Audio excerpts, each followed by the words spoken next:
Convidamos o professor Dr. Eduardo Márcio de Oliveira Lopes, o professor Dr. Alexandre Augusto Pescador Sardá, ambos do Departamento de Engenharia Mecânica do Setor de Tecnologia da Universidade Federal do Paraná, e os alunos Elison Bertoli Alves Dias e Júlio Maxuga Veiga, ambos do curso de Engenharia Mecânica da Universidade Federal do Paraná, para conduzirem a palestra com o tema Tempo de volante e resultado da análise medições, vibração, ruído, luminosidade e temperatura.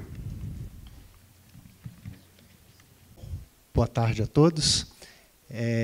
Nós vamos, então, começar a exposição dos resultados que nós obtivemos durante a realização do projeto. E a primeira parte será exatamente a parte relacionada a vibrações. Eu vou fazer uma pequena introdução para contextualização dos resultados que vão ser apresentados, e aí, na sequência, nós vamos começar a falar sobre eles propriamente ditos.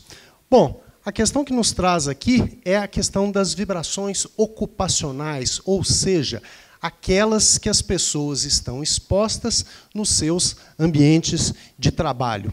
E, caracteristicamente, nas vibrações ocupacionais, nós temos o contato entre o trabalhador e a máquina ou equipamento, que é a fonte de vibração. Nós temos uma variedade de fontes de vibração e também uma variedade de possíveis formas em que esse contato possa se dar. De forma a melhor organizar a nossa exposição, a exposição dos seres humanos a vibrações é dividida em exposições de mãos e braços, tipicamente aqui nós temos o caso, por exemplo, dos marteletes pneumáticos, e a exposição de corpo inteiro, que é a de nosso interesse aqui, no caso dos condutores de veículos. Bom, como os condutores de veículos são afetados pelas vibrações? Basicamente, no conforto, no desempenho e na saúde, na faixa que vai de 1 até 80 Hz. No desempenho, nós devemos salientar duas questões. A primeira delas é a interferência na visão. A vibração pode reduzir a acuidade visual. E outra é a indução de movimento nos membros superiores, fazendo que a pessoa tenha dificuldade para poder realizar atividades de controle manual contínuo. Na questão da saúde, há um enfoque muito grande nos problemas associados à coluna lombar. Começam com dores e depois nós temos lesões, patologias, entre elas a mais reportada é a da hérnia de disco. Existem também relatos de problemas para o sistema digestivo, sistema genital urinário e, especificamente, no caso das mulheres, com relação aos órgãos reprodutivos. Qual é o grande problema dessas lesões? Elas não acontecem de imediato, ou seja, elas vão aparecendo com o passar do tempo. Tá legal? Bom, no Brasil, a norma que faz a regulamentação desse assunto é a norma regulamentadora 15, a NR 15, do Ministério do Trabalho e Emprego. E ela, especificamente, sobre essa questão das vibrações, nos diz que as atividades e operações que expõem os trabalhadores sem a proteção adequada às vibrações localizadas ou de corpo inteiro serão caracterizadas como insalubres através de perícia localizada no local de trabalho. Para a verificação dos limites de tolerância, a NR15 estabelece que nós devemos tomar os valores indicados nas normas 2631 da ISO, que diz respeito à vibração de corpo inteiro, e 5349, que diz respeito a mãos e braços. Bom, então, para o nosso caso de interesse nesse projeto, condutores de veículos, a norma de referência foi a 2631. Como é que é feita, então, a medição das vibrações? Basicamente, o sistema típico é um acelerômetro triaxial conectado a um equipamento de coleta de dados. Então, nós temos na figura à esquerda o acelerômetro que fica dentro daquela almofada, conectada ao equipamento, logo ali do lado, que faz então a coleta, o processamento e algumas análises preliminares. Nós temos aqui, apenas para a gente mostrar, os equipamentos. Vamos mostrar o que é que nós temos aqui. Essa aqui, que vocês estão vendo, era exatamente a maleta que os rapazes usavam para fazer as medições, tá? E no caso de vibrações, esse equipamentinho aqui, então, é exatamente o que coleta e processamento, nós estamos vendo de lá, e a almofada é exatamente sem problema. A almofada é exatamente essa que aqui está. O esquema de utilização, bastante simples, como já está visto ali na figura. Ela vai dessa forma aqui, com o cabo conectado até o equipamento. Tá legal? Obrigado. Bom, uma vez que nós tenhamos realizado as medições, nós temos que passar para a análise das características desses resultados. O que é que vai importar para nós? Bom, vai importar toda aquela lista de coisas que ali estão. Nós temos que cuidar com as amplitudes de vibração, com as frequências componentes, com as direções de vibração, e ali aquela figura dá exatamente uma ideia de como é que nós podemos tratar isso, os pontos de contato com o corpo. No caso, a medição é feita no assento, pelo fato de ser o local onde nós temos uma maior permanência de contato, tá? No caso dos pés e do encosto, nós já não temos esse tempo de permanência tão estável. E, claro, os tempos de exposição. Se a pessoa fica por 1 hora, 2 horas, 4 horas, é a jornada que ela vai estar desenvolvendo. Uma coisa importante de ser ressaltada é que nós, seres humanos, não reagimos às vibrações por igual. Isso acontece também com os sons, ou seja, nós não sentimos as vibrações da mesma forma. Vibrações em algumas faixas de frequência nós sentimos com maior intensidade. Então, na hora que nós fazemos as medições, nós temos que ponderar essa nossa sensibilidade. É algo semelhante ao que acontece também em acústica. Bom, como é que nós vamos, uma vez de posse das medições, fazer a avaliação? Nós vamos ter, então, acelerações em 3 eixos.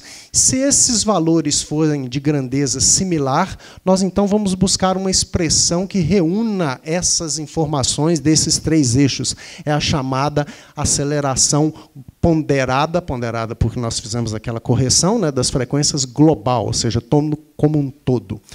Nós podemos ter um problema que, em algumas situações, muitas das vibrações sejam de caráter impulsivo. Bom, com a conservação, por vezes, que nós temos das nossas estradas, é de se esperar os solavancos, e aquilo ali vão transmitir valores impulsivos. Se eles forem relevantes, nós vamos usar uma outra grandeza, que é o chamado valor de dose de vibração. E aí, do ponto de vista de saúde, nós temos a seguinte orientação. Se for com aceleração ponderada global, nós vamos num gráfico, eu já vou mostrar para vocês, onde nós vamos ter os valores dessas acelerações junto com o tempo de exposição. Se for no caso do valor de dose de vibração, ele deve ficar naquela faixa entre 8,5 e 17, por favor. Bom, esse aqui é o gráfico. Ora, o que o gráfico nos diz? Aqui embaixo, nas abscissas, nós temos o tempo de exposição. Meia hora, 1 hora, 2 horas, 4 horas, por aí afora. E ali do lado, esse valor de aceleração equivalente ponderado que nós tivermos obtido. Aqui, pela literatura, foram desenvolvidos 2 grandes critérios, o das linhas tracejadas e o das linhas pontilhadas. Seja por qualquer um deles que a gente use, abaixo das linhas ou tracejadas ou pontilhadas, nós temos uma área onde aqueles níveis de vibração ainda não foram associados com nenhum problema específico de forma clara, inequívoca. Ou seja, seria uma área verde. Acima, então, das linhas, nós temos já uma área onde claramente acontecem relatos de problemas de vibração pela exposição. E aí nós temos uma área nebulosa no meio do caminho, principalmente nessa faixa aqui, vai de uma jornada de trabalho de 4 a 8 horas, que é uma zona de cuidado, é uma zona onde nós temos que ter atenção para o que pode acontecer. Tá? Bom, feito toda essa introdução, essa contextualização, vamos agora apresentar um bocado dos nossos resultados. Nós temos aqui uma das primeiras viagens, aliás, é a primeira, Paranaguá-Ponta Grossa, ali à esquerda tem o roteiro. Aqui, o que nós fizemos foi o seguinte, volta só um pouquinho no gráfico anterior, Júlio, por favor. Eu peguei exatamente aquela parte da zona de cuidado ali, é como se eu tivesse dado um zoom naquele gráfico para poder colocar os nossos resultados. Tá? Então, o que a gente está enxergando aqui à direita é exatamente um zoom daquela área. Bom, então, esse trecho foi um trecho aí de 217 quilômetros, um caminhão Scania 113, 97, câmara seca, exposição de vibração, claro, o tempo da viagem por vezes é maior, mas tem paradas e tal, tudo mais, mas em termos de exposição de vibração foram 4 horas e nós tivemos uma vibração de equivalente de 0,738 metros por segundo ao quadrado. Quando eu levo esse tempo de exposição com esse valor de vibração, nós temos aquele número 1 vermelho colocado ali no gráfico. A segunda viagem, Francisco Beltrão até Curitiba, 492 quilômetros, Scania G380, 2010, câmara frigorífica, 8 horas e meia de exposição, vibração ponderada de 0,630 metros por segundo ao quadrado, que então foi aquele número 2 em vermelho que aparece no gráfico. Depois nós tivemos uma viagem com ida e volta, Francisco Beltrão, Guarapuava, foi 220 quilômetros, um percurso simples, Mercedes 1938/5, 2000, câmara seca. Na viagem de ida, nós tivemos 3 horas e 15 minutos de exposição para uma vibração de 0,827 metros por segundo ao quadrado, aquele número 3 em vermelho, então, dentro do gráfico. Na volta, nós tivemos 3 horas e 45 minutos de exposição, o mesmo caminhão, vibração de 0,776 metros por segundo ao quadrado. Então, temos ali então, o 3 e o 4 para esse trecho. Pois não.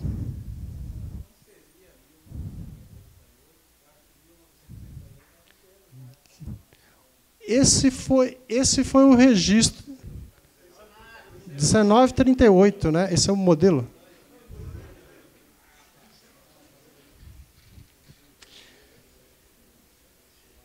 Próxima foi a viagem Francisco Beltrão Dourados, agora já no Mato Grosso do Sul. 600 quilômetros, Scania 113, 1997, câmara seca. Aí tivemos 7 horas e meia de exposição para uma vibração de 0,759 metros por segundo ao quadrado, aquele número 5 que aparece no gráfico. Depois tivemos mais uma viagem de ida e volta, Francisco Beltrão Guaíra, só temos os dados da viagem de ida para apresentar. 337 quilômetros, um Volvo 440, 2011, câmara seca, 4 horas e 45 minutos de exposição, vibração de 0,772 metros por segundo ao quadrado, número 6 indicado no gráfico. Mais uma viagem de Guarapuava até Francisco Beltrão, com um Mercedes Axor 2540, 2009, câmara seca. Nesse caso, 220 quilômetros, 4 horas de exposição, vibração ponderada global de 0,852 metros por segundo ao quadrado. Nesse caso aqui, os dados da viagem de ida não foram consistentes, a gente optou por não incluí-los na divulgação dos resultados. E, por fim, uma viagem, mais uma, Francisco Beltrão, Curitiba, 492 quilômetros, com Scania G380, 2010, câmara frigorífica, 5 horas e 45 minutos de exposição para uma vibração de 0,926 metros por segundo ao quadrado, o número 10 que ali aparece. E agora, então, uma visão consolidada de todos os resultados, os números. Aqui são os números que nós já havíamos comentado antes. No mapa tem exatamente as rotas, então. Paranaguá, Ponta Grossa, Curitiba, Francisco Beltrão, Francisco Beltrão, Guarapuava, Francisco Beltrão, Guaíra e, mais acima, Francisco Beltrão, Dourados. Ora, o que nós observamos, então? A grande conclusão aqui, que todos os nossos resultados ficaram exatamente naquela famosa zona de cuidado. Ora, Qual é a indicação da norma nesse caso? É uma zona onde nós temos que ter cuidado, potenciais riscos à saúde são possíveis, certo? Ou seja, já que estamos falando em trânsito, qual seria a outra mensagem que nós poderíamos passar? Temos aqui um sinal amarelo, tá? No que diz respeito à questão da exposição às vibrações. Eu queria concluir com alguns agradecimentos, primeiro aos acadêmicos da Engenharia Mecânica e à Cohen Júnior, tá?